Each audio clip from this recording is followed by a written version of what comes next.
tahu siapa pelaku yang sebenarnya di balik layar, guys. Ceplosan dari gerombolan Roy dan kawan-kawan. Salah satu pelakunya, perannya itu keceplosan bilang bahwasanya yang menyuruh kami sebagai ini, sebagai itu, sebagai ini. Aktor itu mengatakan, yang nyuruh itu Habib dari Yaman, yang organisasinya dibubarkan, guys. Tahu kan siapa yang berisinyal R? Nah, jadi dia bilang, saya ini pendukung berat Pak Prabowo. Kau tahu itu kan? Iya betul, Pak. Dan saya tahu juga kau Rasman mendukung Pak Prabowo. Iya benar. Karena itu sampaikan bahwa saya mendukung pemerintahan yang sekarang. Dan tugas saya urusan SMA selesai. Kalau Suryo mau jalan, silakan. Kami di sini turut bergembira Indonesia 80 tahun. Dirgahayu Indonesia Merdeka! Dirgahayu Indonesia Merdeka! Apakah tersangka atau tidak?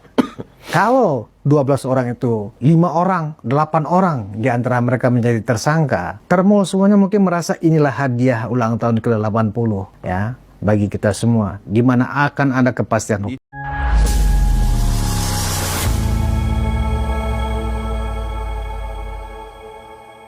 Assalamualaikum warahmatullahi wabarakatuh, saudara-saudaraku sebangsa dan setanah air. Dimanapun kalian berada, semoga kalian selalu dalam kondisi sehat walafiat ya. Berjumpa lagi dengan saya di Gaspol Update. Kami bukanlah buzzer pihak manapun. Kami hanya menyajikan keputusan ada di tangan Anda. Teman-teman, ini ada video yang menurut saya cukup menarik, yakni tentang kabar bahwa dalam waktu dekat kemungkinan besar 12 terlapor yang sudah dipanggil Polda Metro Jaya berkali-kali akan segera naik status menjadi tersangka. Minimal mungkin nanti ada 6-8 orang lah yang akan berstatus sebagai tersangka. Kalau ini memang benar, maka bisa jadi ya itu adalah kado terindah bagi para ternak Mulyono se-Indonesia Raya pada momen 17 Agustus ini. Kalau beberapa waktu lalu si Panji dan kawan-kawan mangkir dari panggilan Polda ya karena beralasan ingin mengikuti lomba makan kerupuk ya kan, panjat pinang, balap karung, memasukkan paku ke dalam botol dengan pantat ya kan. Nah, setelah 17 Agustus berlalu, kira-kira mereka mau alasan apa lagi ya? Ya, semoga saja juga Mbah Egy yang saat ini berada di luar angkasa, statusnya juga naik ya dari saksi menjadi tersangka. Kalau perlu janganlah dipanggil-panggil lagi ya kan, janganlah diundang. Langsung dipanggil, kalau perlu dipanggil paksa ya, langsung aja naikkan sebagai tersangka ya.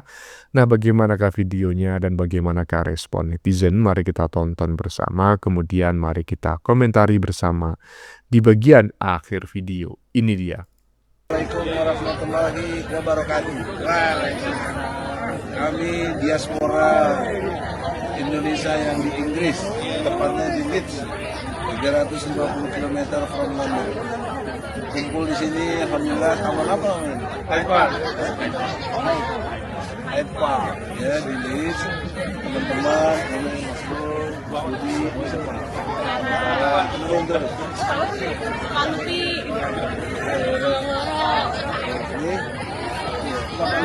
itu aku bro. Kami di sini turut bergembira Indonesia 80 tahun. Dirgahayu Indonesia Merdeka! Dirgahayu Indonesia Merdeka! Mbah Egy, ternyata sedang berada di luar angkasa. Sebentar Mbah Egy ya. Mbah Egy ini kan pernah ngomong, katanya kalau saya sih bukan orang kaya, tapi saya bukan orang yang kekurangan. Hidup di London lama gitu, ya harus orang kaya Mbak Egy. Saya tanya itu modalnya dari mana, dari bohir atau gimana gitu loh ya kan. Kasihan tuh si Panci, si Krismon ya kan.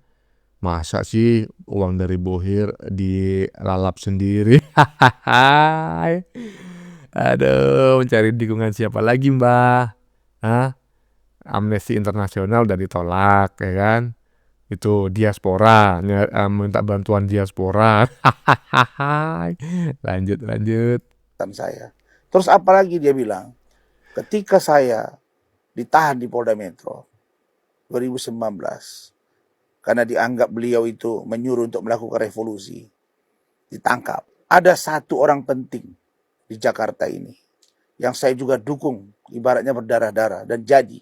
Lalu kemudian pada saat yang bersamaan si pejabat penting Jakarta ini sedang berkunjung ke Polda Metro, bertemu dengan Kapolda dan pejabat teras atau pejabat utama Polda Metro Jaya. Tapi ternyata dia tidak lihat saya, kata beliau. Ini Anies Baswedan? Saya tidak mau sebut namanya. Oh iya kan, saya sebut ini. Kemudian Bang Egy juga bilang, justru yang datang itu, yang sekarang orang penting negara ini, itu lihat saya. Nah jadi dia bilang, saya ini man, pendukung berat Pak Prabowo. Kau tahu itu kan? Iya betul Bang. Dan saya tahu juga kau Rasman mendukung Pak Prabowo. Iya benar Bang. Nah karena itu sampaikan bahwa saya mendukung pemerintahan yang sekarang. Dan tugas saya urusan SMA, selesai. Kalau Yuri mau jalan, silakan. Terus urusannya apa sih, ya kan? Curhat kepada si Rasman, ya kan? Katanya orang yang dia dukung mati-matian pada saat dia di penjara tidak pernah menjenguk. Lah udah tahu gitu ngapain 2024 kemarin Mbah Egy masih mendukung si Abah, ya kan? Si Abah Wan Nibul. Katanya udah kecewa, ya kan? Dan kenapa kok disuruh menyampaikan ke Prabowo? Gini loh Mbah Egy ya, hukum itu jangan dipermainkan gitu loh. Jangan hanya gara-gara kenal presiden kemudian Anda merasa aman gitu loh. Nanti Anda minta bantuan presiden agar kasusnya tidak dilanjutkan. Jangan begitulah. Itu menjadi presiden buruk bagi penegakan hukum di Indonesia, ya kan? Kalau memang Anda itu merasa benar, udah datang aja, ngapain lari keluar angkasa segala nggak pulang-pulang. Aduh, lagian ini si Rasman ini, aduh. Oke ya, kita saksikan sekali lagi teman-teman ya, pernyataan Rasman ya terkait ya pembelaannya kepada Mbah Egy. Ini dia.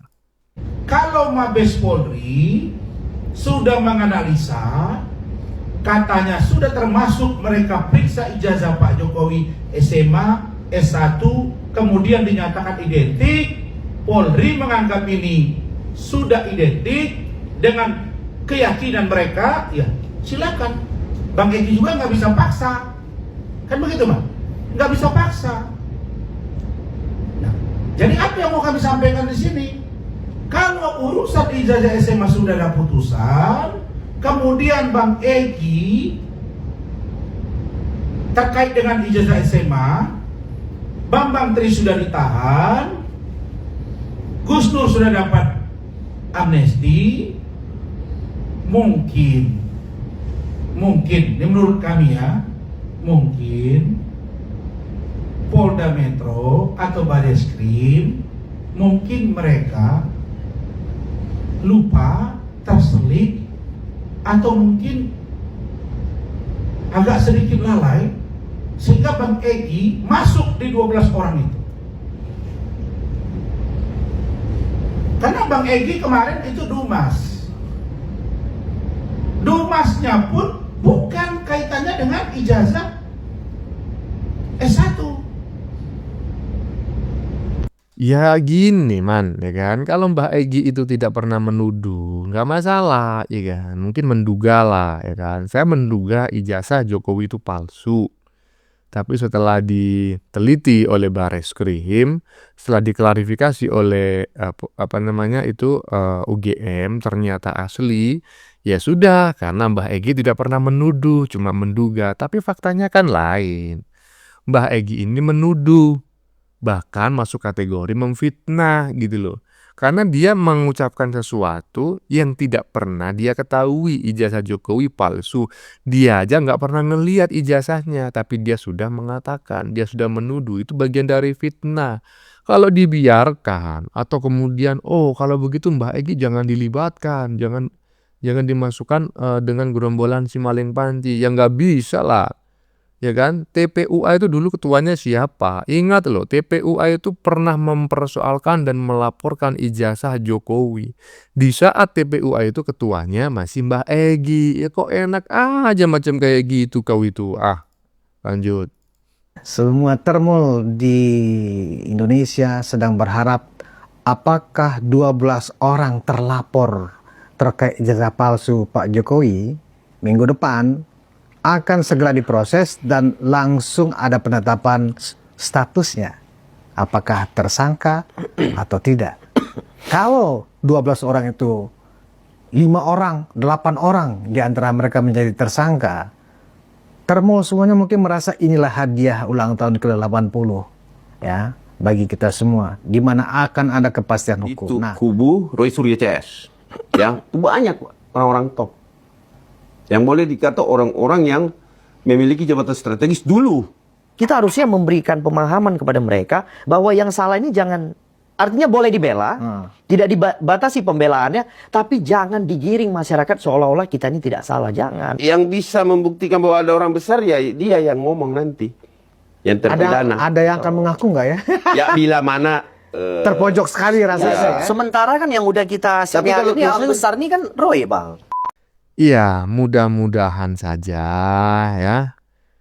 Selepas 17 Agustus ini akan ada penetapan tersangka minimal dari 12 calon tersangka tersebut, ya separuhnya dulu lah ya kan, 6 atau 8. Sisanya itu nanti gelombang kedua ya kan.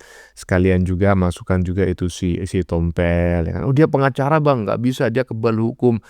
Ya, kalau dia sedang beracara kebal hukum, tetapi kan dia sering mencaci, memaki, menghina, bahkan memfitnah, itu di luar ya kan.